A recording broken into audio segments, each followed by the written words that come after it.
Well, believe it or not, a relatively high percentage of retirees are depressed, they're anxious, they're in the doldrums. So that doesn't have to be you, but I think it's important you understand the factors, and we'll cover them, that can lead to depression and unhappiness. We'll talk about some of the stats, some of the studies that confirm that this is in fact the case. We'll talk about a self-assessment tool that you can use to confirm where you're at on that journey around being happy through your retirement years and the factors that lead to that happiness. And then I'm going to talk about a specific study by Martin Seligman, a psychologist, on positive psychology. And that particular study has some great insights that we can apply to our own lives so we can cultivate those things that lead to happiness in retirement. If you're not retired yet, you should begin thinking about these factors. And if you're already retired and you're a little bit blue, you're not really on top of your game, you want to change that around a little bit, then I think you'll find this video helpful. Now, if you're new to our channel, make sure you hit subscribe so you don't miss future content that we're posting on a regular basis. So the first study that I'll show you is from the Centers of Disease Control and Prevention, the CDC. The CDC reports that 20 to 30% of older adults, including retirees, experience some form of depression. However, many cases go undiagnosed and untreated. Loss of purpose, chronic illness, and social isolation are primary contributors. Who in the world would want to admit that they're depressed or anxious when they retire? As we look forward to that journey, controlling our time, getting out of a stressful job, and yet, up to 30% of people are reporting that they're not doing great. The Health and Retirement Study, HRS, they found that about 28% of retirees report significant symptoms of depression during retirement. And so their key insight was that there was a risk in retirees who lack, obviously, social engagement, have poor physical health, or face financial instability. And there's some things we can do about that, obviously. And the source was from the National Institute on Aging and funded HRS dataset. Now, Gallup Healthways Wellbeing Index found in the U.S. approximately 24% of retirees report struggling with their mental health due to financial concerns or lack of purpose. The insight? Those who retire voluntarily and maintain active lifestyles report significantly better mental health outcomes. So there's a lot of things that we can sort of come up with that might be leading to unhappiness for retirees, and you can have your own list, and you can use the comment section to come up with your own ideas.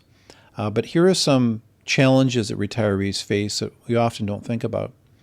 So the first one is conflicting feelings. It's normal to have mixed feelings about retirement, especially if you enjoyed your work and the routines and your colleagues, right? So for some of you, that's something just to think through. There might be a sense of loss moving away from your work and routine. Financial concerns will be another issue. Obviously, even with careful planning, retirement can bring financial worries, such as making the savings last and dealing with unexpected expenses, healthcare expenses, things that come up. So that's a very realistic concern that comes up for lots of people, and we can talk about how you can deal with that concern. Health problems. Some people have to retire because of health, lack of energy, lack of motivation. Aging can bring health challenges that affect physical and well-being. And then social isolation. Social isolation is a natural part of retirement transition if you haven't been proactive, right? So older women are almost twice as likely as men to live alone. That's a natural progression. Men in general do not do a great job of building active, rich networks socially. So if you don't do a good job in that area, it can create problems. Losing friends and family can be hard, but it can also serve as a reminder to live the life that you want, as an example. Now, there's other factors that can come into play: struggling to relax, feeling anxious about having more time in your hands, finding it difficult to fill your extra hours with meaningful activity, losing your identity, feeling depressed and isolated. We've talked about that. Experiencing a decline in how useful, important, or self-confident you feel. That's actually a really big one. A lot of retirees and a lot of people as they get older describe this sort of becoming invisible, that their opinions and their experiences are not taken as seriously.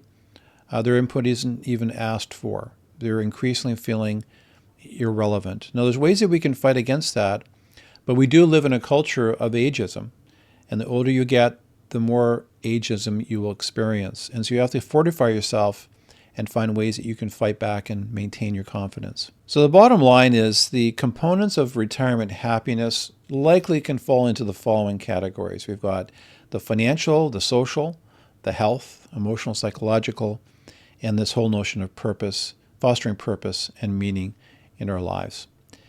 So what I'd like you to do right now, take out a pad of paper, a pen, and we'll do a back of the napkin sort of exercise. So what you see here is a pie chart.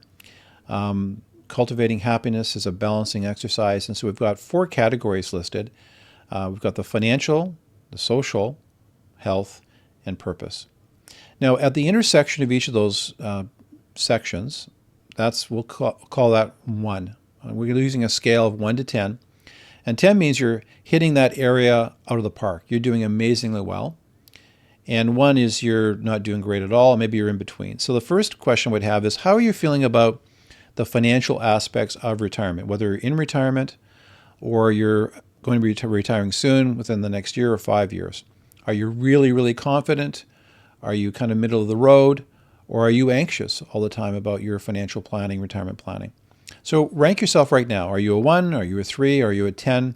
Or you're awesome, you're not worrying about that area. If after doing the assessment on the financial aspects, you're feeling a little bit anxious or not totally confident, make sure you go to the show notes. There's a link back to our website where you can find out more information about our retirement income planning services so you can get your own customized retirement plan and experience peace of mind and confidence about your finances in retirement. Next area is social. So the social aspects are obviously, do you have relationships that are enduring, that will continue past your retirement transition? Again, I alluded to the fact that women often are much better than this than men. Men often have relationships in the context of the things they do. But you might have hobbies, you might have things that will continue after you retire. So how are you in that area between friends and family and interactions you have socially? How rich is your network? Is your network really incredible? It's a 10. Or would it become fragmented as you transition in retirement where you might lose a lot of those relationships over time? So don't assume those relationships, particularly in the work context, will continue. And then the next area is the area of health. So, how's your VO2 max, your strength, your lean body mass, your diet? Are you at a healthy weight? And if you're struggling with those things prior to retirement, they're going to create some issues into retirement. Now, when you retire, you might have more time to work on those things. The interesting thing about health, though, is that physical health is directly connected to mental health, anxiety, psychological well-being. So if your health isn't great, you're going to struggle just naturally with depression and negative emotions. So you want to be very purposeful in this area. Peter Attia, who's a physician, wrote a book called, I believe, Outlive, and he talks about I'm not sure if he uses the term longevity Olympics, but he has his clients envision the future in terms of what they would like to be able to do when they're 85 or 90. And the kinds of things that come up, I want to be able to lift my grandchild up in the air. I want to be able to play with them on the ground and then be able to get up on my own. I want to be able to travel and lift a 30-pound carry-on into the overhead storage area. If I have to run to the gate to catch my flight, that I can move relatively quickly. Right? Those are just some of the examples. Now, if you backdate, if you're 50 today or 55 or 60, and you take a look at where you have to be strength-wise today so that you can actually do those things in the future, you have to be very intentional at younger ages to have the kind of strength to do those things at later ages. And if you don't work on it when you're a little bit younger, then it's very difficult to preserve the lean muscle mass, the strength, and the VO2 max to do those things. So where are you right now in that section of health? Is it like a 1, really poor, middle of the road? You need some work, you need to be intentional. 10, you're doing great. And then purpose and meaning, that last section. Work has a way, like our pre-retirement life has a way of sort of giving us purpose and meaning, right? Meeting deadlines, completing projects, making a contribution. And so you really need to think through, where are you going to replace those things to give you purpose and meaning? Now, there's some natural areas, right? Maybe hobbies and contributing through volunteer work and your community, maybe your church. So you need to brainstorm that, and you need to think through, where am I getting purpose and meaning today? And will those things be in my world when I retire? If so, awesome. If not, what things do I need to do to cultivate that? So give yourself 1 through 10. Where are you at? Okay, you finished the exercise. And really, it's just to give you an idea of where you need to work on, in terms of each of these areas. So maybe you're a 10 financially, maybe you're a 5 socially, maybe you're a 1 health-wise, and maybe you're a 7 purpose meaning. So draw connecting lines between each of those numbers. And so for many of us, it's not going to be a circle. Our retirement circle is going to be really lopsided. We might have a flat tire. And that's just an object lesson, a visual object lesson to tell you the areas you need to become very intentional on and start working on. Now, the next thing we want to talk about, we've talked about the issues, we've talked about the stats. Let's talk about maybe a solution. And the solution is PERMA. So like I said, Martin Seligman put this together, and PERMA outlines the factors that contribute to a fulfilling and meaningful life. And that's what we're going to cover off. So let's look at the first area. P is for positive emotion. And so Seligman really emphasizes the importance of experiencing, emotions like joy and gratitude and hope and contentment and savoring those joyful moments. So the takeaway that he says is become mindful and self-aware around those things that give you hope and contentment and joy.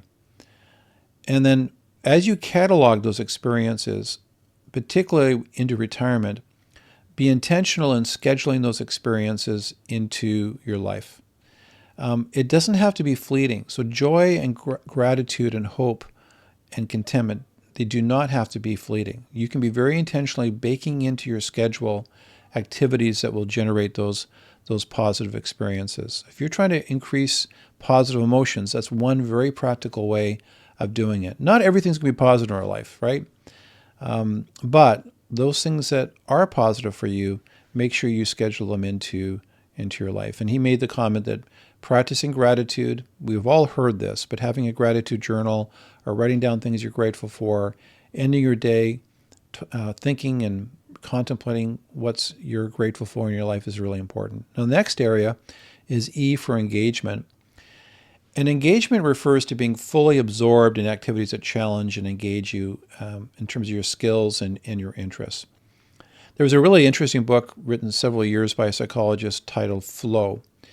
And what they took a look at is the impact on people when they were involved in deep work, the state of deep immersion when they're doing something that they're not only skilled at, but really enjoy, and time just flies by. They could be doing that activity for hours and it seemed like moments. And those immersive activities, they could be hobbies, they could be sports, it could be work and profession, where you're losing yourself in the task, leads to greater satisfaction in your life. So when you're trying to experience happiness, you can't force happiness, but you can engage in activities that will lead to happiness. And so those are activities that are immersive. So what's happening in your life, right, that leads to immersion, where you just lose time, you really enjoy doing it, and it leads to happiness. Catalog that 1, 2, or 3 activities and make sure that you're fostering those things in your life. And if you don't have one, begin brainstorming, what is it that I think I could really get lost in, right? What hobbies, what interests, what activities would do that for me? The next area, of course, is R for relationships. Human connection is fundamental to our happiness and our well-being. And so being in a community where you're creating love, belonging, support is really, really critical. So building those strong, caring relationships should be an ongoing part of your planning. Just like you invest in your savings for retirement, you need to invest in relationships. And it's likely a very good idea to diversify your relationship baskets. Don't have relationships that are just people who are your peer group, your demographic group, your same age group. That's particularly not a great idea as you get older. So you will lose family, you'll lose friends, and you want to be cultivating and planting seeds of relationship with younger demographic groups, younger people, that you'll not only be enriched by, but those relationships will be in your circle for longer periods of time. And then M is for meaning. And we've talked about this a little bit. What can you do to cultivate a sense of purpose and meaning in your community? trying to find things that are aligned with your values, where you can make a contribution. And this can be found in religious communities, spiritual beliefs or traditions, work that contributes to society, or personal missions that resonate with deep, deep values that you have. So those are some of the key areas that you should be focusing in on. If you focus in on those areas and you just keep in mind the term from Martin Seligman, which is a great short form, PERMA. What factors contribute to a fulfilling life? Focus on PERMA, begin applying PERMA, and that will help you to be happier, more fulfilled, more content, and that happiness will cascade into, obviously, various areas of your life. Well, for more great content, make sure you click the video on the screen.